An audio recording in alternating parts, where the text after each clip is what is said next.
Oi, gente, aqui é a professora Valéria falando. Vamos fazer uma revisão de tudo que a gente estudou até agora. Primeiramente, sabemos que temos que fazer a organização das ideias, o planejamento, anotar os rascunhos e sabemos que a redação ela é um texto de 30 linhas, né, formada por 4 parágrafos. Cada parágrafo tem a sua função. A introdução é a contextualização do tema. A partir do momento que vocês sabem do tema, né, tomam conhecimento do tema, aí vocês terão que contextualizar a respeito do tema. Ou seja, como eu sempre falo para vocês, tem que pensar naquilo que gira em torno do tema, né? O que acontece, como é que era antigamente, como é que está nos dias atuais. E nessa primeira parte, no primeiro parágrafo, que é a introdução, vocês irão contextualizar e a primeira frase é o tópico frasal. O tópico frasal é aonde você já deixa evidente sobre o que vocês irão destrinchar na redação de vocês. Concluiu, depois fecha, né? E parte para o desenvolvimento 1. Desenvolvimento 1, tratando-se de uma redação argumentativa, ela é o quê? É o parágrafo que vocês irão problematizar a respeito do tema, né, que vocês irão produzir. Então, vocês irão pensar quais são os problemas relacionados àquele tema. Então, você vai argumentar. Esse desenvolvimento 1, que é o segundo parágrafo, é o parágrafo que vocês irão argumentar. Você vai pensar a respeito, né, por exemplo, sobre a violência infantil, né? Vai pensar a respeito, porque tem várias vertentes, né, sobre a violência infantil. Tem a violência psicológica, a violência física, né? Então, vocês terão que escolher um tema, um problema, no caso, e explicar a respeito do problema. Lembrando que na primeira frase sempre deixa evidente o problema que vocês irão destrinchar, tá bem? E no finalzinho, a tese, o posicionamento de vocês. Não é que seja a solução logo de cara, mas o posicionamento de vocês a respeito do problema. Aí fechou o desenvolvimento 1, parte para o desenvolvimento 2. Só lembrando, antes de cada parágrafo, deixar um recuo de pelo menos um dedo para depois começar o texto de vocês, o parágrafo de vocês. Desenvolvimento 2 é o mesmo raciocínio do desenvolvimento 1. Vocês terão que escolher outro problema para poder explicar sobre esse problema. Claro, tem que ter coerência, tem que ter a ver com o tema que foi escolhido. Tá. Você destrinchou, você explicou sobre esse segundo parágrafo, não, desculpa, sobre esse segundo desenvolvimento, que é o terceiro parágrafo. Fechou, já começa a conclusão de vocês. A conclusão de vocês vocês irão retomar, né, tudo que vocês produziram para depois apresentar as soluções, que são as intervenções, ou seja, quais são as sugestões de vocês de soluções a respeito dos problemas que vocês apresentaram acima, né, a respeito do desenvolvimento 1, desenvolvimento 2. Então, vocês retomam o assunto e logo em seguida apresenta as soluções. E fazer o fechamento da conclusão de vocês. Lembrando que o texto de vocês é sempre em terceira pessoa. O que torna mais rico a redação de vocês é vocês terem repertório. Por isso que eu digo sempre para vocês assistirem jornal, por mais que não goste, só um pouquinho, só para vocês ficarem antenados do que está acontecendo no mundo, né? Seja na TV, seja no site, seja na rádio, né? A própria rádio tem. Seja um documentário, seja um artigo científico, porque vocês, o que vocês irão fazer? O repertório, ele serve muito na parte do desenvolvimento um, desenvolvimento 2, porque vocês irão embasar, né, o que vocês estão afirmando ali. Tem um problema? Tá. Vocês citaram um problema, mas citando como é que fala, meu Deus? Citando um repertório, né? Então, isso torna o argumento de vocês mais rico, né? Mais persuasivo, vamos falar assim. É igual uma discussão, quando a pessoa fala, discute, eu não fiz isso, eu não falei isso, mas apresenta os prints, a pessoa realmente falou e está se contradizendo. Então, o repertório ele serve para enriquecer mais ainda o desenvolvimento de vocês, a redação de vocês em si. Deixa eu ver o que mais a respeito disso. Uma coisa importante, sempre quando mencionar um repertório, colocar também a fonte de onde vocês tiraram. Porque se vocês mencionam uma reportagem, por exemplo, e não dá o crédito, é como se vocês estivessem falando de vocês mesmos, né? De vocês mesmos. É como se vocês criassem do nada uma coisa, um dado, sem fonte, sem comprovar que realmente é aquilo. Então, e outra coisa também, a questão dos conectivos, né? Lá aqui principalmente na desenvolvimento um, desenvolvimento 2, né?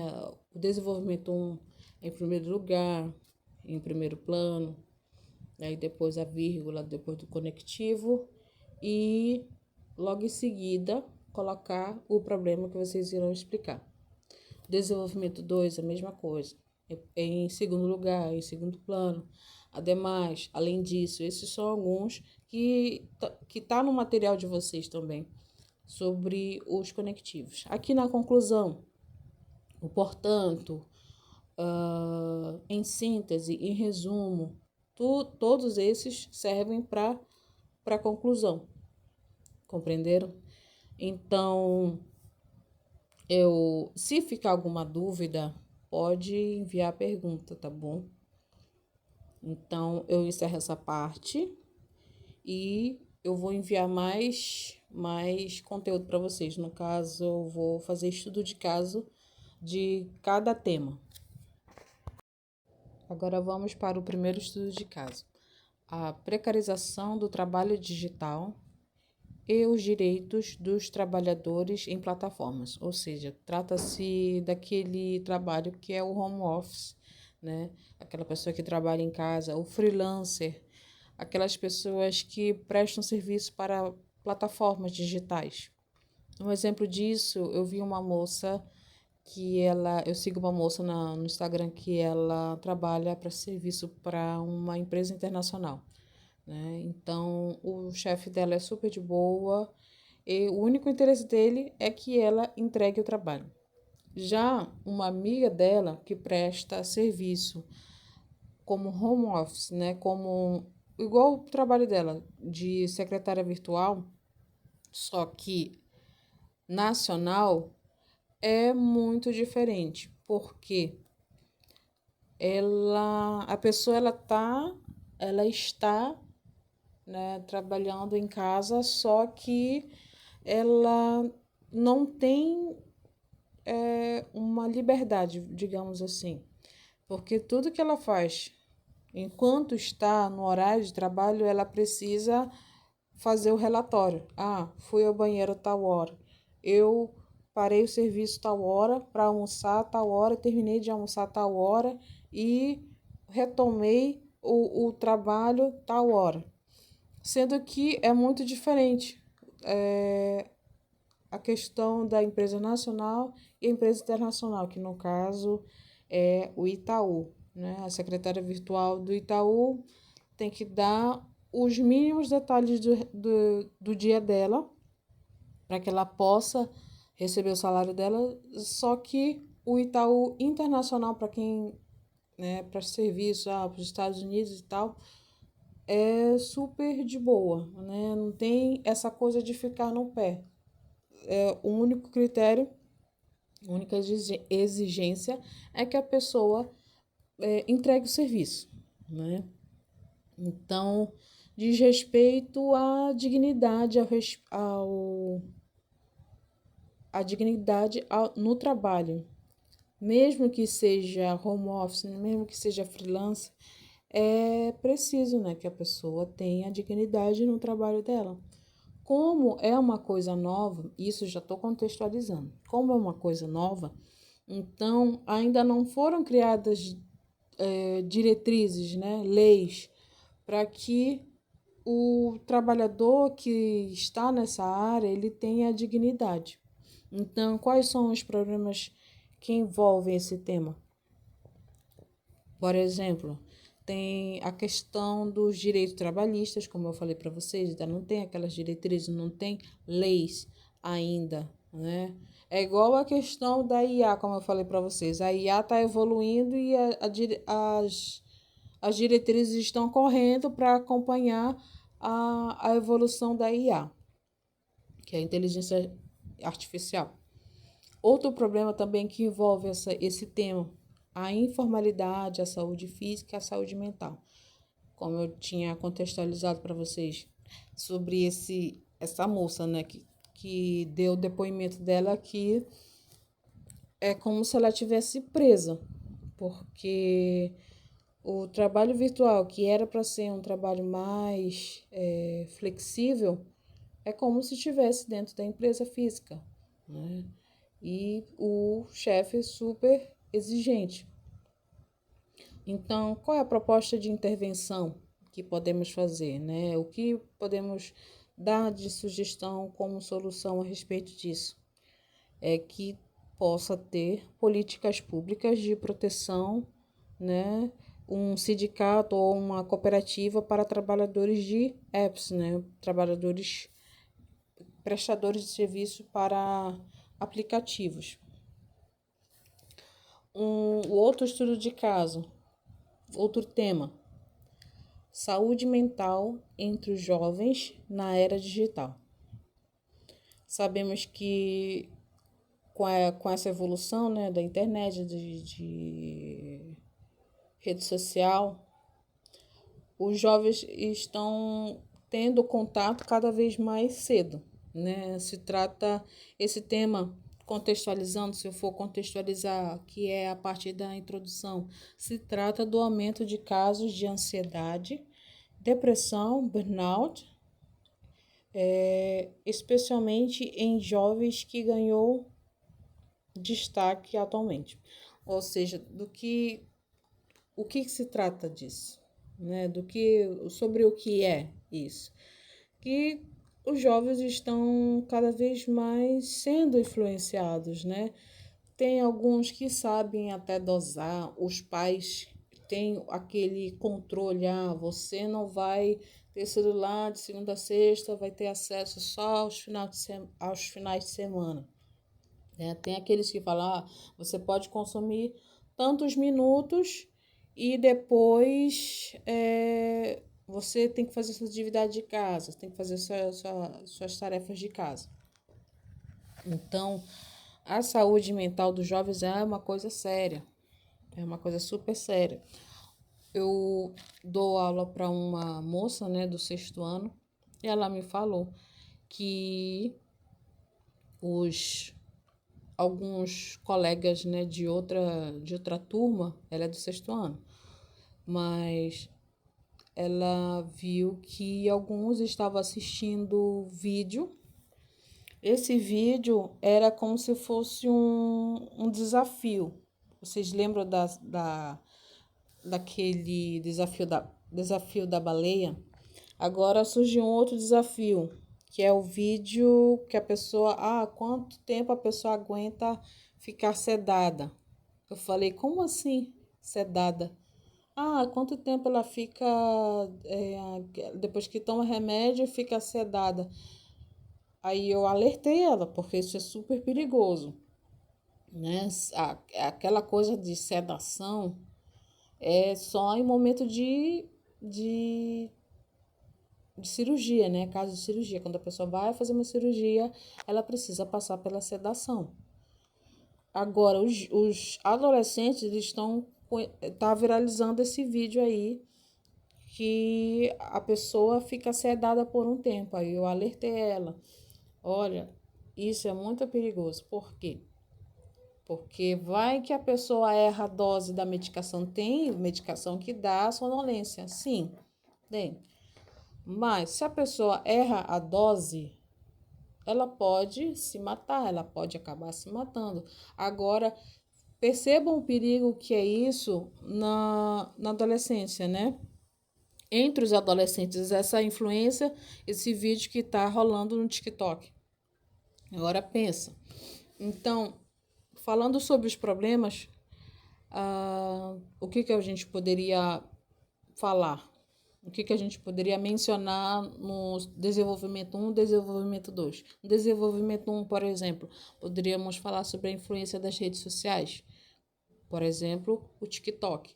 Vocês poderiam mencionar algum exemplo que vocês viram no TikTok, né, de má influência entre os adolescentes, como embasamento, como repertório de vocês? Outra coisa, porque como fala, né, da saúde mental, o isolamento, né? Aquele adolescente que está muito quieto, passa a ser antissocial, não divide mais nada, é porque ele está muito ali, passa muito tempo na internet, né? E acaba desenvolvendo esse comportamento de isolamento, sendo que não é normal, né? A adolescência é aquela fase que ele está saindo da infância, mas ainda brinca, né? Tá tendo adaptação na vida adolescente, mas ainda brinca. Esse isolamento não é saudável, porque pode despertar, né? Pode despertar a ansiedade, pode desenvolver a depressão, pode desenvolver o burnout. Qual é a proposta de intervenção? Qual é a solução nesse caso? O que podemos fazer? O que vocês poderiam colocar na redação de vocês? São os programas nas escolas de educação,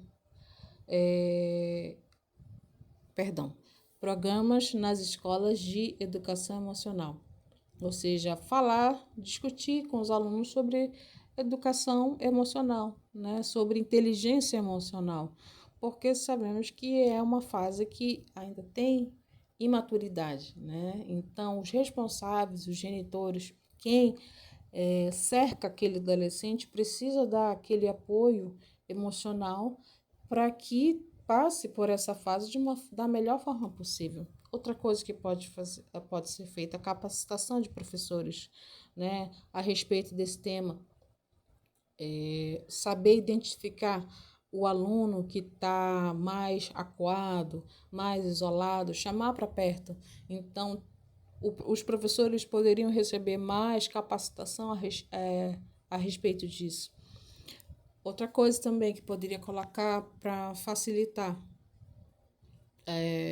essa questão, para melhorar essa questão da saúde mental dos jovens, a capacitação, o acesso facilitado a psicólogo no SUS. Né? Sabemos, nem todos sabem, mas o psicólogo no SUS é gratuito. Né? No postinho de saúde tem como marcar um psicólogo. Não só posto de saúde, mas também nas faculdades de psicologia tem os consultórios, que os estudantes de psicologia eles já começam a estagiar, a atender os pacientes.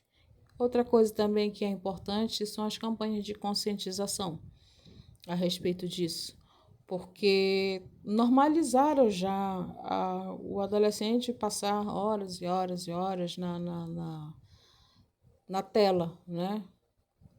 No celular, no tablet, não só adolescente, mas desde bebezinho, as crianças dessa geração estão acostumadas, estão sendo criadas dessa maneira e como se fosse normal. Então, é importante essas campanhas de conscientização a respeito disso, né? Antigamente era uma briga para tirar a criança lá da brincadeira, que brincavam com as outras crianças na rua. Agora é uma briga inversa, né? Trocou a briga. A briga para tirar a criança daquele sedentarismo, daquele comodismo com o celular na mão. Agora falando sobre outro estudo de caso, outro tema. O papel do Brasil na economia verde. Esse é um tema super atual, porque a COP30 está acontecendo, né? A COP30 é a reunião que discute, né, a questão do clima, a questão da energia limpa, a economia verde, né?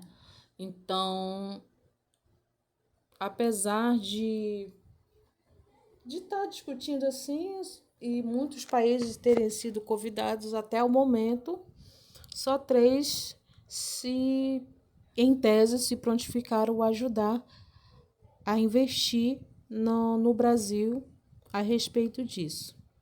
Eu vou ler aqui rapidinho um trecho. A reunião da COP30 é um tema atual, o tema de energia limpa, economia verde, mudança de matriz energética que ganhou força, ou seja, é aquela energia solar ou eólica, né?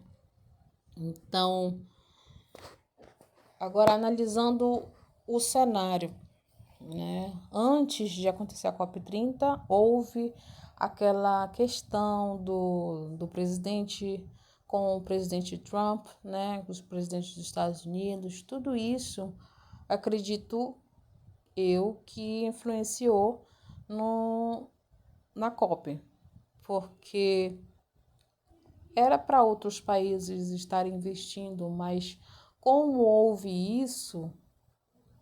esses desentendimentos, né, essas trocas de farpas, acredito que influenciou bastante. Acredito que por isso que até o momento poucos países investiram na questão no Brasil, no caso, né? Então, agora, quais são os problemas que a gente poderia falar sobre isso? Como está falando sobre energia, sobre economia verde, o problema que poderia colocar no primeiro desenvolvimento seria a desigualdades regionais no acesso à energia, tecnologias renováveis, solar e eólica. Por que isso? Desigualdades regionais. Porque sabemos que tudo vem um pouquinho mais tarde para cá, para o norte e para o nordeste, né? Até fazer toda essa troca, né, da energia, porque hoje em dia é energia elétrica, né? Então, até fazer toda essa troca de energias renováveis, solar, sabemos que cada placa solar ela é cara, né? A energia eólica também. Tudo isso é caro. Até fazer toda essa troca vai demorar.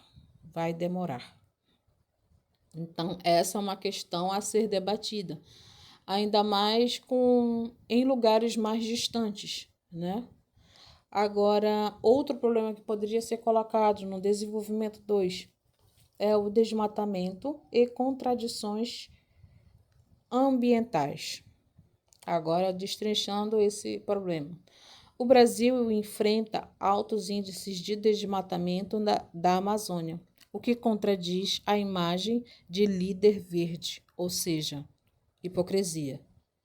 Né? O Brasil defende tal, tem aquela imagem, tem aquela postura, porém não é o que está acontecendo. Ainda acontece muito desmatamento.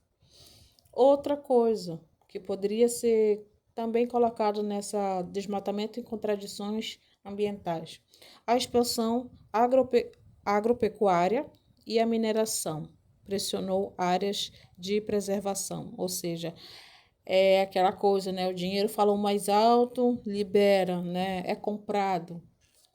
Então, esses são um dos problemas que poderia ser mencionado nos desenvolvimentos de vocês.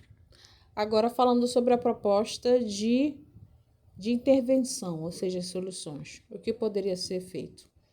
Aqui, poderia ser feito projetos de inclusão energética em regiões vulneráveis, ou seja, que essas energias renováveis, né, essa energia limpa chegue nos lugares mais distantes, né, nos lugares que são mais, eu digo assim, discriminados, esquecidos pelo governo, pela omissão governamental.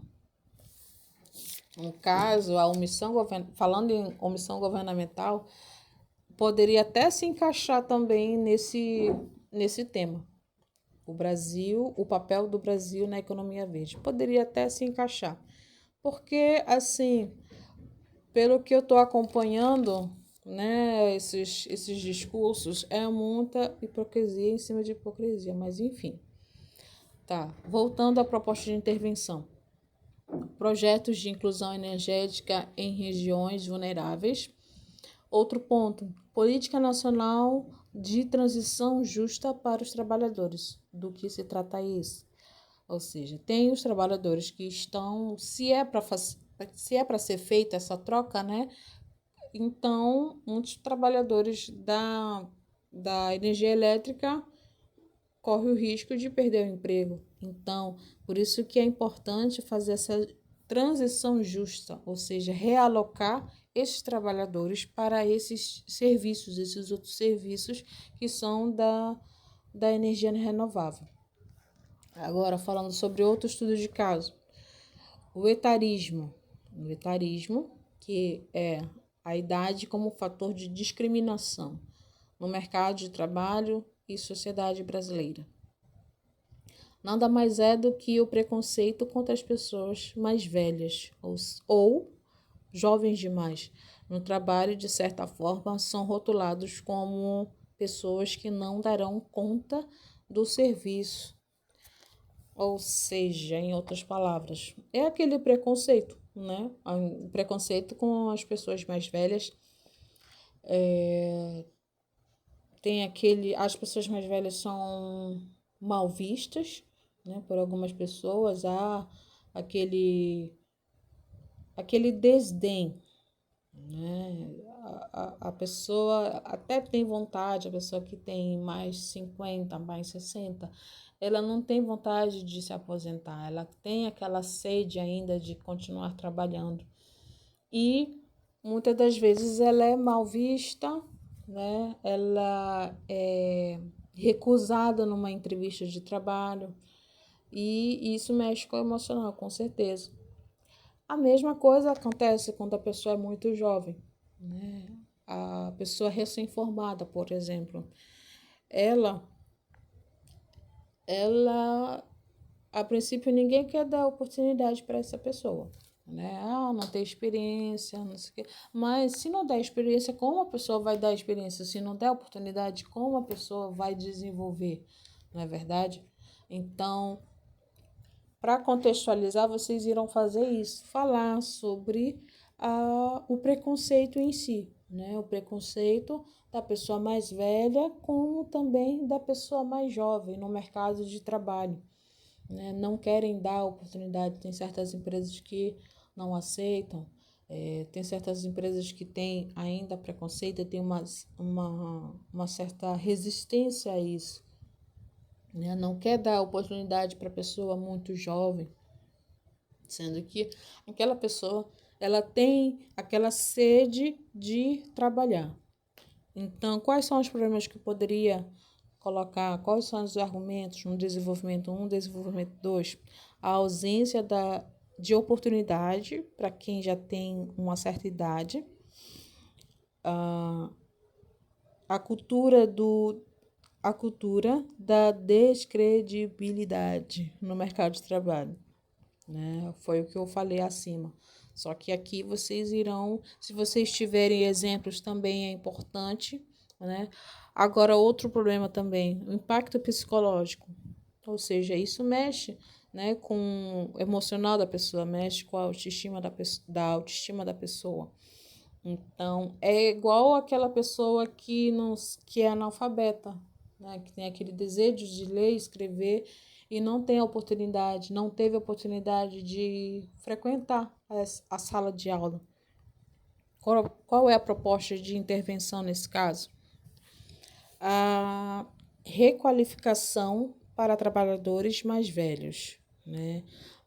E também campanhas de conscientização, legislação antidiscriminação explícita, ou seja, criar mais campanhas de conscientização que a pessoa ela rende sim, né? Ela tem um bom rendimento sim. Tem o exemplo de, se vocês pesquisarem, tem o exemplo da comissária de voo mais velha do mundo, que na época que eu pesquisei ela tinha 88 anos e ainda estava, 88 ou 80 anos, ela ainda estava na atividade, ainda estava atuando como comissária. Assim também tem a cirurgiã mais velha do mundo, não sei se tem 90 anos, e ela ainda está atuando, ela ainda está fazendo cirurgias. Não sei se já parou, mas ela ainda estava atuando, né? E super respeitada. Outro tema a ser discutido, a inclusão digital e desigualdade no acesso à educação moderna. O que podemos falar? É que mesmo depois da pandemia, as diferenças do acesso à tecnologia e internet continuam a gerar desigualdades na educação. Ou seja, essa parte seria, no caso, a contextualização de vocês, a introdução de vocês, que se trata da desigualdade, né, da falta de acesso à educação digital, que muitos, apesar do avanço, né, apesar de vários lançamentos de aparelhos e tal, só que nem todos têm acesso. Muitos ficam à margem dessa inclusão digital. Então, quais problemas eu poderia mencionar nesse caso? No primeiro desenvolvimento, que é o segundo parágrafo, eu poderia falar sobre a desigualdade de acesso à internet e equipamentos, né, que isso acontece demais. Muitas regiões do Brasil, principalmente rurais do norte e nordeste, ainda têm conexão lenta ou inexistente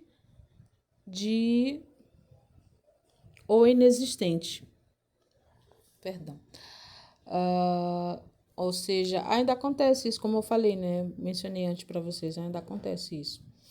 E esse é um dos problemas a respeito da inclusão digital. Outro problema são alunos de família de baixa renda que não têm computador, tablet ou celular adequados para acompanhar as aulas, né? Porque a pessoa que é baixa renda, a pessoa que tem dificuldade financeira, ela não vai pensar nisso, ela vai pensar em sobreviver. Ela vai pensar em ter algo para comer, em providenciar algo para que a família não pereça, né? A educação ela fica de lado nessas horas, porque as pessoas elas estão lutando, né? Ainda mais aquelas na linha da miséria, elas estão lutando para sobreviver. Então, não tem espaço para investimento em equipamentos e, consequentemente, as crianças elas vão colher vão ter essas consequências, né? Vão ter vão ficar à mercê, né? Vai deixar de aproveitar oportunidades futuras que a educação pode proporcionar. Então, quais são as soluções? O que eu poderia sugerir? A universalização da banda larga, né? Outra coisa, formação de professores método, em metodologia digitais, né? Que os professores eles possam ter mais investimentos nessa questão de metodologias digitais para facilitar o aprendizado. Outra coisa também, doação de equipamentos a estudantes vulneráveis, né? Sabemos que o Brasil é um país rico, né? Se quisesse investir, se o governo quisesse investir mais, investiria, com certeza. Mas eu poderia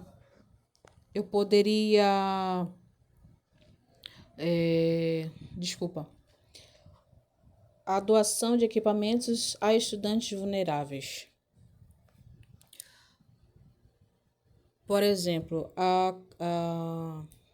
perdão, perdi o raciocínio. Deixa eu continuar aqui. A doação de equipamentos a estudantes vulneráveis.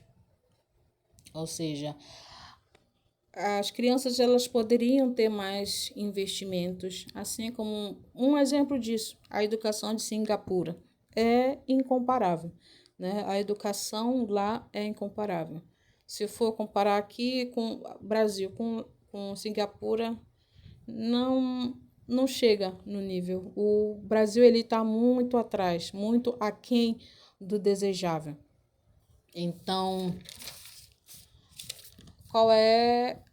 Bem, esses foram os estudos de casa que eu apresentei para vocês, os temas, né? Eu destrinchei cada um deles.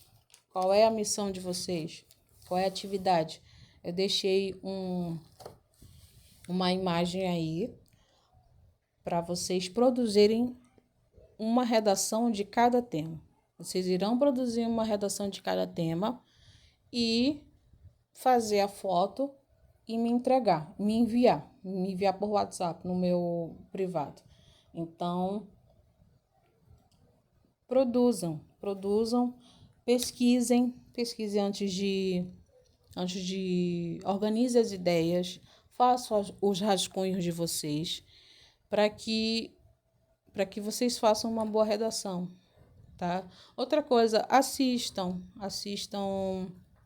jornais, leiam mais, para que vocês tenham mais repertório na hora de produzir a redação de vocês. É muito importante isso. A copy seria muito óbvio cair o tema copy, mas eu não descarto essa possibilidade. Então, é bom estar preparado para vários tipos de temas para a prova de vocês, né? Que não sabemos o tema. Então, é bom estar preparado, é bom ter repertório para os mais diversos temas. Então, fiquem com esse material aí, aproveitem. Se ficou alguma dúvida, pode enviar, pode me perguntar à vontade, que eu vou atender vocês, tá bom? Bons estudos!